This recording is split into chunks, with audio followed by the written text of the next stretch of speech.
Na linha do que nós estamos falando, eu queria meditar com todos nós aqui juntos um dos trechos teologicamente mais controversos da Bíblia, que é no momento da crucificação. Eu queria ter de vocês o entendimento que vocês pensam aqui sobre esse trecho. Eu vou ler, no caso, Mateus, no capítulo 27, o versículo 46. Porque eu queria dar um destaque para a gente refletir, e também em cima muito disso, tudo que a gente está conversando aqui. Eu vou dispensar uma contextualização maior, porque eu penso que seja um texto que a gente já seja bem familiarizado aqui. Eu acho que a gente não vai ter dificuldade para entender. Versículo 46 diz o seguinte: por volta da hora nona, clamou Jesus em alta voz, dizendo: Eli, Eli, lama sabachthani, o que quer dizer: Deus meu, por que me desamparaste? Deus meu, por que me desamparaste? E a pergunta que fica é: Deus desamparou Jesus nesse momento aqui? Qual a compreensão que vocês têm desse texto aqui? Você pode ser uma reflexão de preferência breve, mas qual a impressão que te passa? O sentimento de homem se tornou homem, foi homem, porque tinha sentimento, chegou a forma humana, o mais perto possível, acho que foi ele. Além de Deus e Santo. Deus meu. Ô Felipe, um sentimento de dor absoluto, que é a dor de Deus. Imagina Deus sentindo a dor. O ser humano sente uma dor, né, e tem a sua dimensão. Então, assim, o problema que Deus resolveu do ser humano, ele resolveu com ele mesmo. Entendeu? Que Deus resolva com Deus o problema do meu pecado, pagar o meu preço. Então, o que eu vejo? O desamparo, ele completa o sofrimento total. Você imagina um ser humano morrendo aí no leito de morte, sentindo dores, né? E em volta da família. Ele vai sofrer, certo? Então ele vai sofrer, vai sentir dor, está chorando, está agonizando, mas no momento que ele olha para o neto dele, para o filho, sente alguém segurando a mão dele, todo mundo chorando, tendo aquela compaixão, no sentido literal da palavra, compaixão, ter a dor junto com outra pessoa. Então ameniza. Então, para Deus resolver o problema dele, com ele mesmo, a nosso respeito, ele resolveu amar a gente, porque eu não sei, eu como ser humano não me amaria, eu não faria nem nada por mim. Então ele resolveu esse problema de forma completa e máxima. Então, foi a máxima dor que um ser pode se sentir. A máxima dor que alguém pode causar a si mesmo, sendo alguém supremo, é ele para ele mesmo. Se existisse um Deus acima dele, então deveria ter, né? Me bate mais forte, porque agora a única porrada que eu tenho para dar mais forte é minha, em mim mesmo, então eu dou em mim mesmo. Então foi completo ali, o desamparo, a dor física e uma dor inesperada, que ele nunca sentiu dele mesmo. E Jesus, eu acho que está vivendo o máximo da sua humanidade, porque ele se deixou dominar 100% pelas emoções. Ali as emoções o tomaram de tal forma que, como 100% humano, ele se viu completamente cheio de pecado, porque ele estava recebendo tudo. E a sensação que ele estava sentindo, na minha concepção, de afastamento de Deus, por mais que Deus estava ali com ele não conseguia ver nada daquilo tudo, do sentimento de culpa, que estava tudo em cima dele. Mas Deus tem sentimento de culpa? Não tem como saber o que estava ali dentro do coração dele, o que ele estava levando dentro de si. Mas tu concorda que isso ainda é pouco em relação ao ser humano? Eu pego a culpa toda a humanidade, a que já existiu e a que vai existir. Eu fecho o balão. Antes da criação isso já aconteceu, certo? Então imagina, é pouco porque é humano, pô.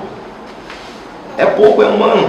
Agora eu pego uma... Mas Jesus ele era 100% humano. Tudo bem, e a deidade dele? E a deidade dele? O que ele sentiu foi de Deus. Ele falou, ser humano. Humanidade, o Pai, ou Maria, ou entendeu, meus irmãos, por que vocês me desampararam? Ele não falou isso. O pior de tudo é ele falar, Deus meu, ele clamou, entendeu? Ele sendo Deus, ele sentiu ali como nós nos sentimos quando temos a sensação. É que ele sentiu glorificar, com aquela glória que me glorificou antes que houvesse o mundo, então ele tinha essa consciência, assim. Então, assim, se fosse ser humano, pô, filho, por que você me deixou, cara? Só que isso é suportável. Né? Tá entendendo? Então, aquele desamparo foi algo máximo, somente provocado de Deus, não é Deus. Assim, tá entendendo? Ninguém tira a vida de mim, eu entrego. Foi Deus matando, foi Deus matando Deus para resolver o problema amando outra pessoa. Não tem dívida nenhuma mais. Depois disso foi o tetelestai. Foi algo que se segue. Isso. Senão não estaria consumado. Se não tivesse esse desamparo, não estaria consumado. Faltava alguma coisa. Assim, a linha do Bruno, né, que a gente não... Jesus é Deus, perfeito. Mas Jesus também é 100% homem também. Isso eu falei. A gente pode esquecer que antes da crucificação, mesmo quando ele estava já no jardim de Getsêmani, ele já vinha sentindo já a situação toda, ele já vinha sofrendo ali. Tanto que tem aquela passagem que ele transpira sangue, e os médicos hoje em dia comparam situações de elevado estresse. Porque ele já se sentia quase que abandonado. Ele vai ver que ali ele estava ainda naquela luta interior, se Deus é comigo ou não. Sei lá. Então eu acho que Jesus sentiu toda a angústia que um homem pode sentir diante da situação, pessoal. Como ser humano. Como ser humano. E ali naquele momento da crucificação ali, como você falou, está se consumando tudo, a gente tem que levar em conta que todo o pecado da humanidade vai recair sobre ele ali. Então, digamos como se realmente naquele momento houvesse um distanciamento entre ele e Deus, digamos assim, devido aos pecados. Mesmo ele, mas o lado humano dele estaria distanciado desse sentido. Então, por isso, mas ele foi mais humano do que Deus. Não, ele foi sempre foi 100% os dois. Não teve um momento que ele foi mais Deus, mais humano. Acho que era só da angústia, né? Mas a minha angústia que ele sentia era angústia de homem, de nessa hora ele sentia angústia 100% Eu acho que por isso que houve essa exclamação nesse sentido. Eu creio que, no final das contas, isso daqui e sempre vai ser um mistério. Embora tudo cabe, eu acho que todas as colocações foram até mais além do que eu esperava. Acho que são percepções muito aproximadas do que pode ter sido. Eu chamo a atenção para um seguinte detalhe do que eu acho que trouxe Jesus como um elemento vicário por intermédio do qual eu possa me espelhar e moldar o meu próprio funcionamento subjetivo. Porque um dos afetamentos mais profundos, truncados, complexos, de se superar e de trabalhar na gente, é o sentimento de desamparo e de rejeição. Principalmente o divino, né? Principalmente o divino. Mas eu diria que quando você coloca o divino,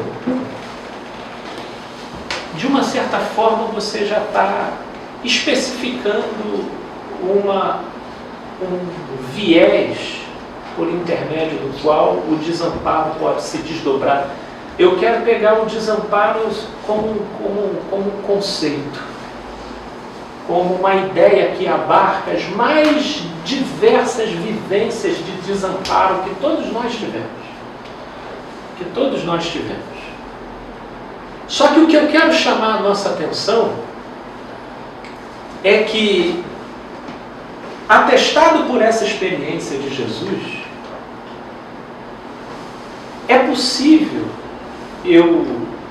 se de fato Jesus era 100% humano, vamos considerar essa possibilidade, eu também creio assim. Então fica comprovado para mim que, para além do desamparo, é possível crer. Pode estar parecendo ululante aqui o que eu estou dizendo, né, Felipe? Mas é óbvio. talvez esteja achando ululante óbvio o que eu estou falando, só quem nunca se sentiu desamparado. Porque quem já se sentiu desamparado, geralmente duvida que em meio ao desamparo é possível crer.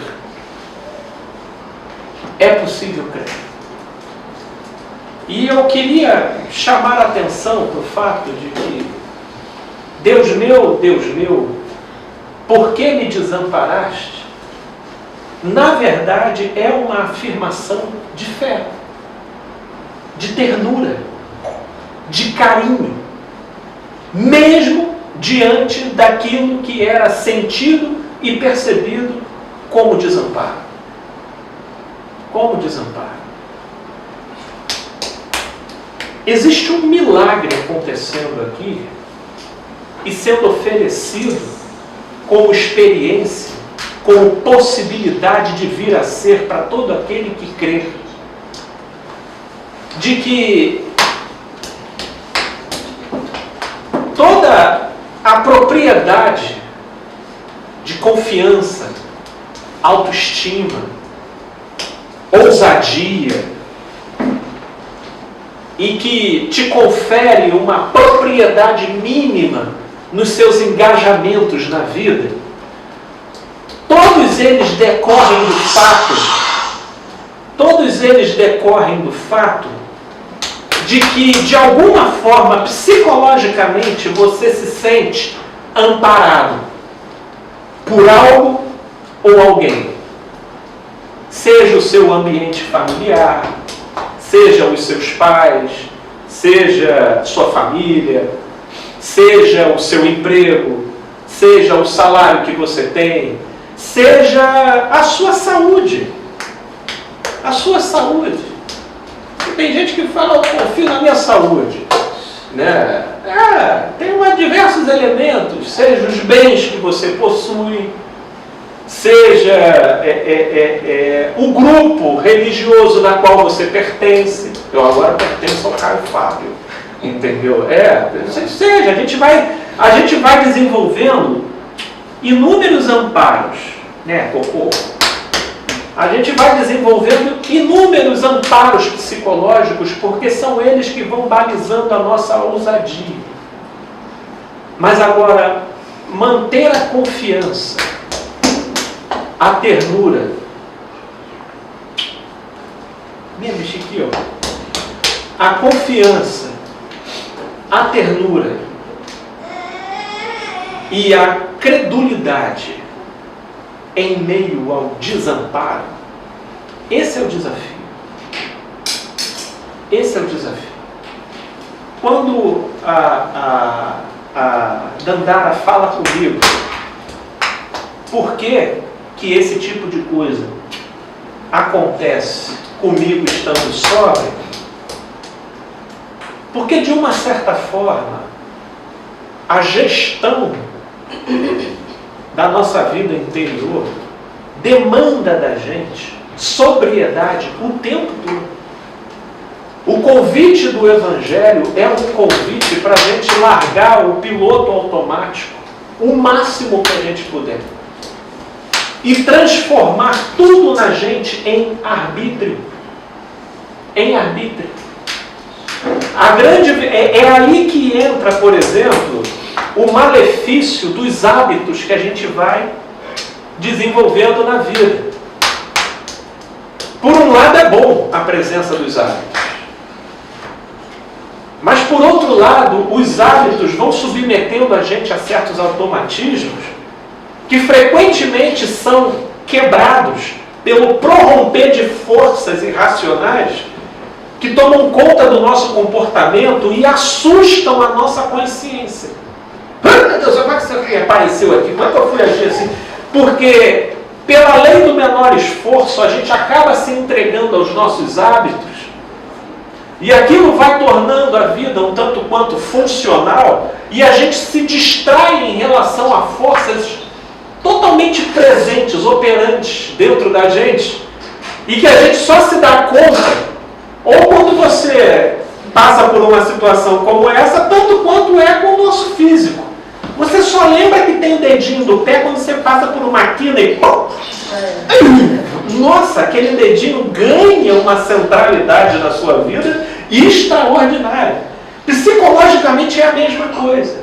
A gente tende, para otimizar relativo ao que a gente entende ser o nosso interesse, as nossas importâncias no nosso dia a dia, aí se distraindo de uma série de tendências, de propensões que estão ali, mas que no todo do nosso perfil a gente é convidado a nunca caminhar distraído em relação a eles, porque eles estão ali.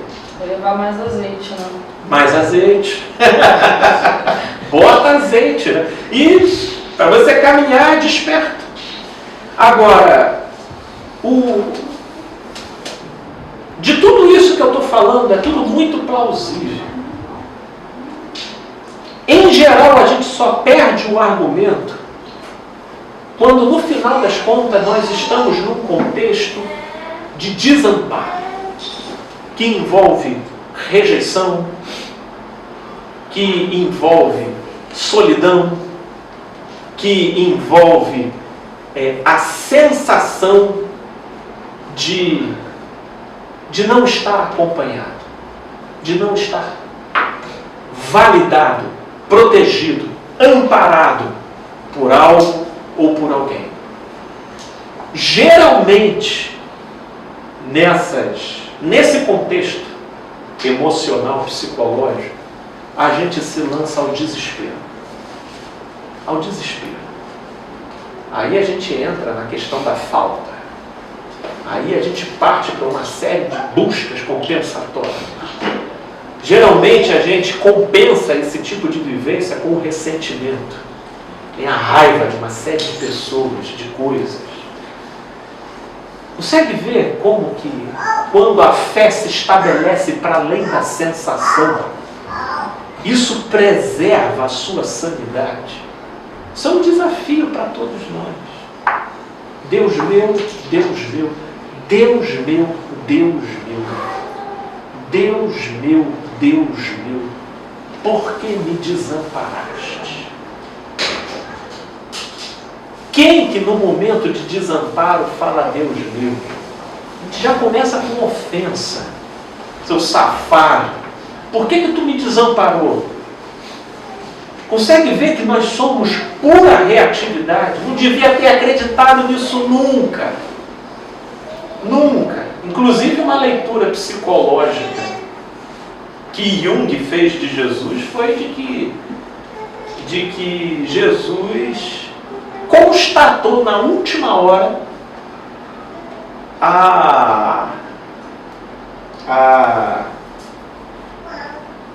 o fracasso de tudo aquilo pelo que ele lutou e fez durante a vida toda dele. Mas como ele viveu de uma maneira tão singular, ele foi posteriormente premiado com a ressurreição. Psicologicamente é uma leitura cabível. Porque o que é o desamparo se não isso? Se não você constatar num dado momento da vida que tudo que você fez, que tudo que você se esforçou, que tudo que você praticamente se matou, não valeu nada. Te fez terminar com aquele sentimento. De uma certa forma, psicologicamente, é o que é. E manter a ternura e a confiança, mesmo nesse terreno. Deus meu, Deus meu, Deus meu, Deus meu, por que me desamparaste? Para mim tem um paradoxo. É um paradoxo. Deus meu, Deus, não é uma reação que eu encontraria naturalmente em mim. Ao constatar um desamparo dessa natureza, principalmente de acordo com o que eu sempre vivi, a minha justiça própria entraria assim no ato na história. Mas eu me dediquei, e é isso que eu estou sentindo. Então, eu creio que nós estamos sendo colocados num patamar de crer para além daquilo que se sente. Isso é a loucura, e eu gostaria de provocar a todos nós com essa reflexão. Porque se ainda não passamos, passaremos por experiências de desamparo e de rejeição. Só quem já passou sabe o poder avassalador que esse tipo de reação provoca dentro da gente, na maneira como a gente lê e interpreta a nós mesmos e a vida. E há quem carregue sequelas, vida afora, por eventos dessa natureza do passado, que ganharam esse tipo de conotação nas emoções dele no passado. E a coroação de todo desamparo, quando vivido com confiança, é a ressurreição. É a ressurreição. A ressurreição de um dia você vê ressurgindo em você os sentimentos de confiança e de fé, todavia calcados num patamar muito mais profundo dentro de você. Que é quando você insiste em acreditar para além do que você está sentindo. Para além do que você está sentindo. De você ainda chamar Deus meu, mesmo em meio ao desamparo. Quando Deus vira uma relação com você, ainda que a figueira não floresça, não haja fruto na vide, não haja gado no campo, ainda que todas as coisas não estejam funcionando, Deus seja meu. Deus seja meu. Eu acho que ali foi dado o ponto mais visceral de reconexão entre Deus e os homens. Porque foi justamente aí onde foi dado a essência da desconexão. Como diz Paulo em Atos 17, nós vivemos nele e nele existimos, todavia a nossa consciência interpreta que estamos sós o tempo todo.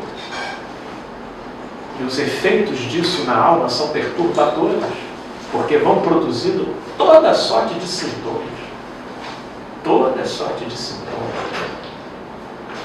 Deus meu, por que me desamparaste? Eu quero com isso dizer que você pode provar a sensação do desamparo. Pode.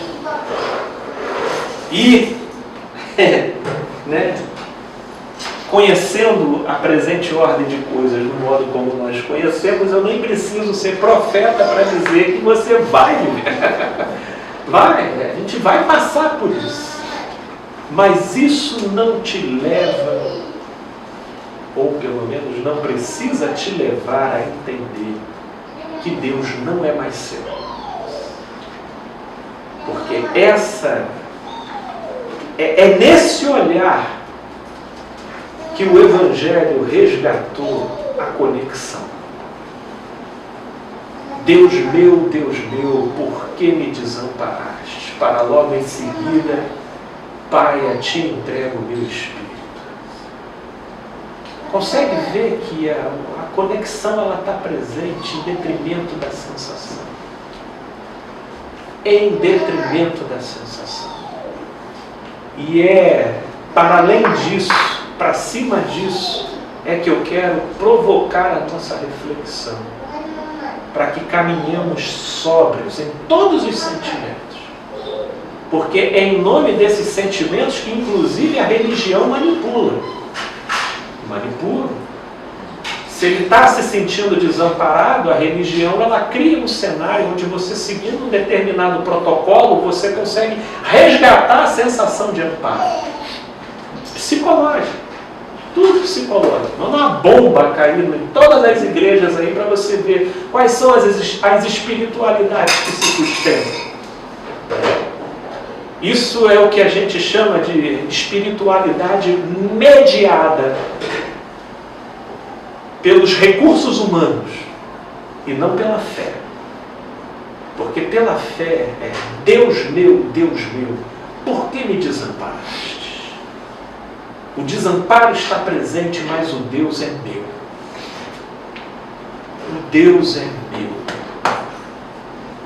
E isso vivido pela fé te leva para a ressurreição.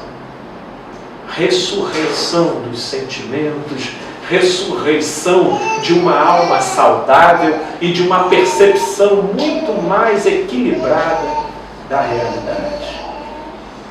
E aí sim, como Paulo dizendo lá em 2 Coríntios, andando não de acordo com aquilo que os olhos veem, né? Porque aí a percepção já vai estar em outro patamar. Em outro patamar. Mas isso é uma coisa, é difícil, porque não são todos que têm isso, né? essa capacidade, ou conseguem adquirir essa capacidade. A fé. A provocação é essa, meu amigo. A ideia é provocar. E provocando, pelo menos uma coisa a gente tira aqui, que são os subterfúgios da nossa própria razão, em querer enaltecer as sensações em detrimento da verdade que está disponível para todo aquele que crê. Para todo aquele que crê. Porque não há... O desafio é da gente com os nossos sentimentos. Sempre. Agora, está aí. Isso não vem de vós, é dom de Deus. E é algo que Papai do Céu vai operando dentro da gente. Você controla as emoções. Olha, a fé é complexa, a fé é dom. Né? Deixa eu... Olha o que Paulo... É interessante, mais de uma vez, mas agora eu me recordo, você falou controlar as emoções. Paulo, quando ele foi falar sobre o Evangelho para Félix e Drusila, né? Ele estava preso, né? Lá aguardando o julgamento, já havia apelado para César, né?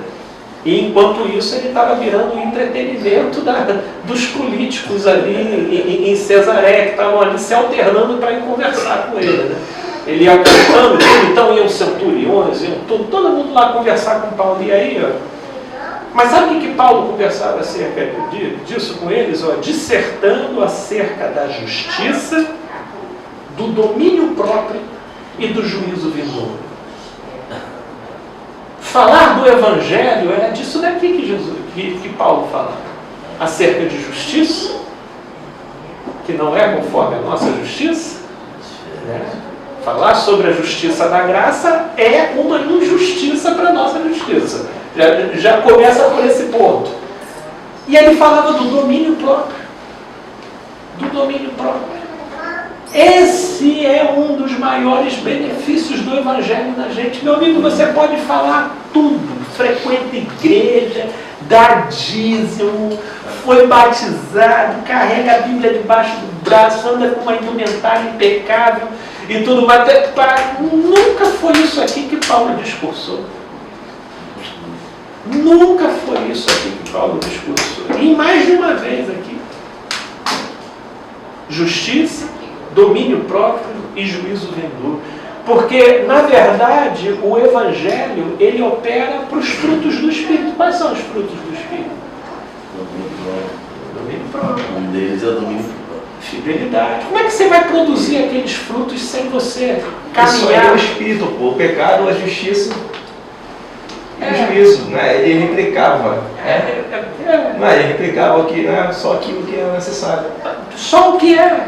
Ele vem convencer o homem do pecado, da justiça. O pecado, o domínio próprio. A relação, Isso. a justiça e o juízo. E o juízo. E a Bíblia fala que é o Sim. Na verdade, você vê aqui como é que é o tema ali, da inspiração dele. E como o nosso discurso mudou tanto. Foi tanto ao mar. Saímos ao mar. Perdemos a terra, a ficha da terra. É verdade. Isso, cara. E a Bíblia fala até em Ficamos estatura de varão perfeito, aquele que domina a própria língua, porque a coisa não é fácil. Por isso que é uma provocação. Tiago replica isso, que não domina a sua própria língua. Eles estavam... Viver com Jesus deve ter sido a coisa mais desconfortável da face da terra. Você imagina. Você toda hora você não consegue achar uma coisa no cara. Uma coisa só. O bom é que Jesus era tão... que Jesus não condenava ninguém, né? Era a única coisa que tornava viável o convívio. Né? Ele não te condenou. Não condenava ninguém. Entendeu? As crianças vinham, ele dava beijo nas crianças, tudo. As crianças, todo mundo querendo... Tira as crianças aí! Vai atrapalhar o... Deixa as crianças aí. Deixa as crianças aí passeando. Na verdade, essa palavra aqui é uma palavra de provocação. É uma palavra de provocação. Que a gente chama para a nossa consciência, para crescer em consciência. E um dos sentimentos que pela via da experiência você vê serem os mais devastadores é o sentimento do desamparo e da rejeição. Isso aqui pelo meu filho é vivenciado de uma maneira muito trágica. Né? Quem teve criança sabe disso. Desampara só para você ver. Nossa, você parece estar arrancando um membro do corpo. Então isso é muito visceral dentro da gente. Só que na fase adulta isso desenvolve sofisticações maiores. A gente fica com raiva, a gente fica agressivo, a gente fica ressentido, a gente começa a desenvolver mágoas, a gente vai criando distanciamentos, agressividades reativas, compensatórias, tudo. Muitas vezes quando ela é traumática, ela permanece na pessoa. Permanece reverberando sintomas. Fica a pessoa extremamente mais fanatizada em determinadas situações. Ela foi abandonada, mas não conseguiu passar por isso. Portanto, gente, que a gente, em meio ao desamparo, não perca a ideia de Deus meu. Esse é o caminho. Esse é o caminho. E que o Espírito complemente, né, filhão? Nos nossos corações. Vamos fazer uma oração para a gente poder fechar.